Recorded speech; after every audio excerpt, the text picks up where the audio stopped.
হরে কৃষ্ণ কৃষ্ণ কৃষ্ণ হরে হরে, হরে রাম রাম রাম হরে হরে। জয় গুরুদেবের জয়, জয় গুরুদেবের জয়, জয় গুরুদেবের জয়, জয় রাধা কৃষ্ণের জয়, জয় সাধুগুরু বৈষ্ণবের জয়, জয় গৌর সীতানাথের জয়। হরে কৃষ্ণ। আজ আমি যে আলোচনা নিয়ে আসছি তাহা হইল এই জগতের ভালোবাসা। এই জগতের ভালোবাসা তিন রকমে হয়ে থাকে। কীরকম? দেহের ভালোবাসা, মনের ভালোবাসা, অন্তরের ভালোবাসা। এই তিন প্রকারের ভালোবাসা এই জগতে হয়ে থাকে। এখন দেহের ভালোবাসা মানে কি? দৈহিক ভালোবাসা। এই দৈহিক ভালোবাসাটা কি আমি একটু একটু করে বিশ্লেষণ করছি। দেহ ভোগ বিলাসের জন্য যে ভালোবাসা তাহাই দৈহিক ভালোবাসা। এই ভালোবাসা অস্থায়ী ভালোবাসা।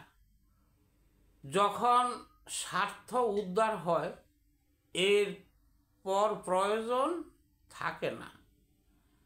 আজকাল এ ধরনের ভালোবাসা অনেকই হয়ে থাকে। এই ভালোবাসার মধ্যে লোভ লালসা বেশি কাজ করে। লোভের প্রতারণা দিয়ে একজনে আরেকজনকে ফাঁদে ফেলে। দেহের ভালোবাসা বিশেষ করে নারী পুরুষের মাঝে হয়ে থাকে। যৌবন এমনই একটা জিনিস, বন্যার বাঁধের মতো। যখন বন্যার প্লাবন হয় কেউ বাদ দিয়ে ঠেকাতে পারে না। দৈহিক ভালোবাসাকে একমাত্র জ্ঞান ও মনের দ্বারা কন্ট্রোল করতে হয়। আমি সংক্ষেপে যে আলোচনাগুলো করতেছি সংক্ষিপ্তভাবে। এখন দেহের ভালোবাসা গেল, এখন হইল মনের ভালোবাসা। মনের যে ভালোবাসা এটা হইল মানসিক ভালোবাসা। মনের সাহায্যে যে ভালোবাসা তাহা মানসিক ভালোবাসা। এই ভালোবাসা নারী পুরুষও হতে পারে, আবার পুরুষও হতে পারে, আবার নারীতে নারীতে হতে পারে। এই মনের ভালোবাসা নারী পুরুষ বলতে কিছুই নাই। কারণ এই যে মন দেয়া যারা ভালোবাসা করে, কে নারী কে পুরুষ, তাদের কিন্তু এই সমস্ত ভাবনা থাকে না।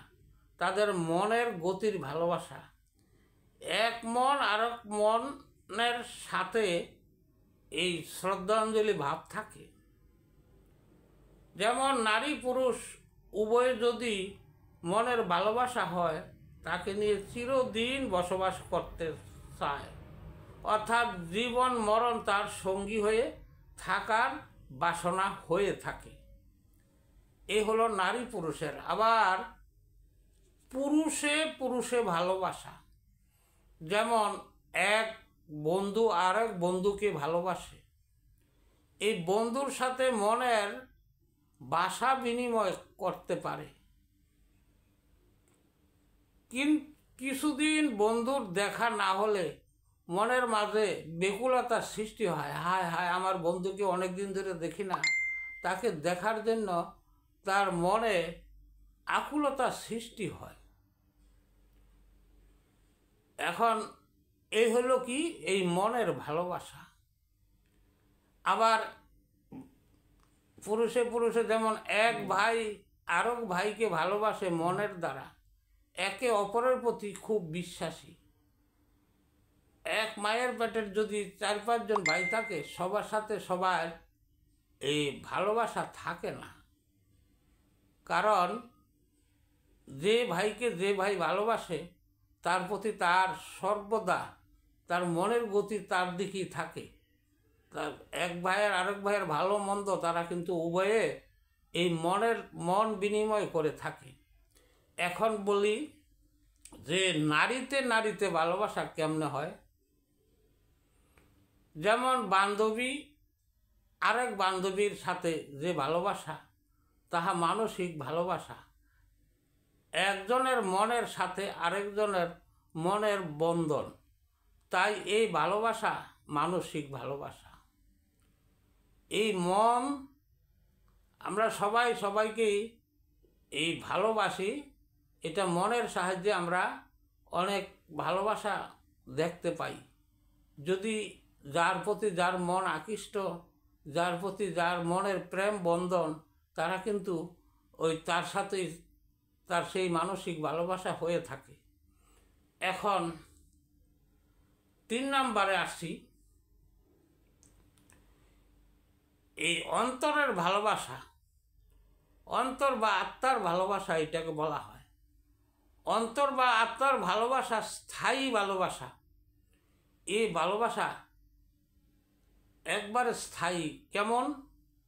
এর মধ্যে কোনো ছলচাতুরি নাই।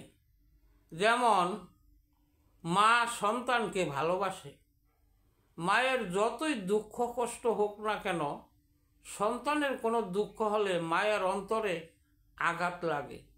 কারণ যেহেতু অন্তরের ভালোবাসা, মা সন্তানের জন্য নিজকে বলিদানও দিতে পারেন। সন্তান যদি অসুস্থ হয়ে থাকে, মা ঈশ্বরের নিকট প্রার্থনা করে যে আমার ছেলেকে তুমি আরোগ্য করে দাও, প্রয়োজন বোধে এই রোগ দরকার হয় আমাকে দাও।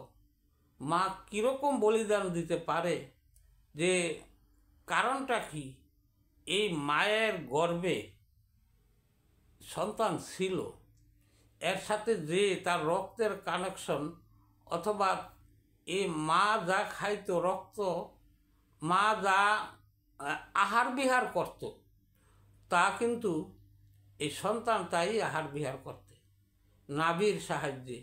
এই যে তার একটা বন্ধন, এই বন্ধনটা জন্য কি হয়, মা সন্তানের কষ্ট কখনো সহ্য করতে পারে না। নিজে যতই দুঃখ কষ্ট আঘাত সহ্য করুক, কিন্তু সন্তান যেন সুখে থাকে, তাই সে কিন্তু এই কামনা করেই থাকে। এই যে ভালোবাসাটা, এটা হলো অন্তরের ভালোবাসা বা আত্মার ভালোবাসা। দেহ মনের যতই খাঁটি ভালোবাসা হয়, আসলে সব মিথ্যা। কীরকম? মন চঞ্চল। এই মন কখনো কারো প্রতি ভালোবাসে, আবার মন অন্যদিকে চলে যায়। এই মনের গতিবেগ যে কি বাতাসের চেয়েও বেশি দ্রুত। তাই মন দিয়ে যা ভালোবাসা হয়, এই ভালোবাসা কিন্তু স্থায়ী হওয়াটা খুব দুঃসাধ্য জিনিস। মনের আবেগে অনেক কিছু মানুষে করে। এই মন তাই চঞ্চল, এই জন্য মনের ভালোবাসা স্থায়ী হয় না। আবার আমরা জানি দেহের ভালোবাসা। দেহের কিন্তু এই যে আমাদের দেহের ইন্দ্রিয়গুলো আছে, প্রত্যেকটা ইন্দ্রিয়র কিন্তু তার কিন্তু রস স্বাদ আস্বাদন করার ইচ্ছা জাগে। এই দেহে যে দৈহিক যে এই ভালোবাসাগুলা, এটা কিন্তু পরিচালনা করে আসলে মনের দ্বারা পরিচালিত হয়। এই মন স্থির থাকলে দেহটাকে কন্ট্রোল করা যায়। আর মনের গতিতে এই যেই ভালোবাসা হয়, তা যদিও মোটামুটি হয়, কিন্তু যখনই দেহের ভিতরে যাবে গা, তখন কিন্তু সেই ভালোবাসাটা বেশি একটা স্থায়ী থাকে না। তারা দৈহিকের চিন্তাই করে কিভাবে আস্বাদন করব, কিভাবে ভালো খেতে পারবো, চলতে পারবো। এই জন্য একজন আরেকজনকে ভালোবাসতে পারে, তার দ্বারা আমার উপকৃত হবে, এবং তাকে যদি আমি ভালোবাসা তার থেকে যদি কিছু দখল করে নিতে পারি, এই ধরনের লোক দেহের ভালোবাসা। এখন যাই হোক, সব রকম এই ভালোবাসার কিন্তু প্রয়োজন আছে। আমরা মনে করি যে দৈহিক, আবার মানসিক, আবার অন্তরের, এই যে 3টা ভালোবাসা, 3টা ভালোবাসা এই জগতে প্রয়োজন। কারণ এই এক এক করে এক এক ভালোবাসা যদি করতে করতে দেহ থেকে মনের ভিতরে আসে, মনের থেকে তখন এই অন্তরের দিয়ে ভালোবাসতে পারে। তাই এই 3 রকম ভালোবাসাই আমাদের প্রয়োজন আছে। যাই হোক, আমি এই এতক্ষণ যাই আলোচনা করলাম ভালোবাসার সম্বন্ধে, এটা যদি কোনো ভুল ত্রুটি হয় আপনারা ক্ষমা দৃষ্টিতে দেখবেন। আর এই যে কথাগুলি বলছি, এটা আমি যেভাবেই হোক শাস্ত্র থেকে আবার যে কোনো শাস্ত্রে থেকে আমি সংগ্রহ করছি। এখন এই ভালোবাসা যে কথাগুলি বলছি, হয়তো আমার বলার ভিতরে যদি ত্রুটি হয় তাহলে আপনারা ক্ষমা দৃষ্টিতে দেখবেন। হরে কৃষ্ণ। আমি আজ এইখানেই আমার আলোচনা বিশ্রাম নিচ্ছি। জয় রাধে রাধে। জয় শ্রীকৃষ্ণের জয়।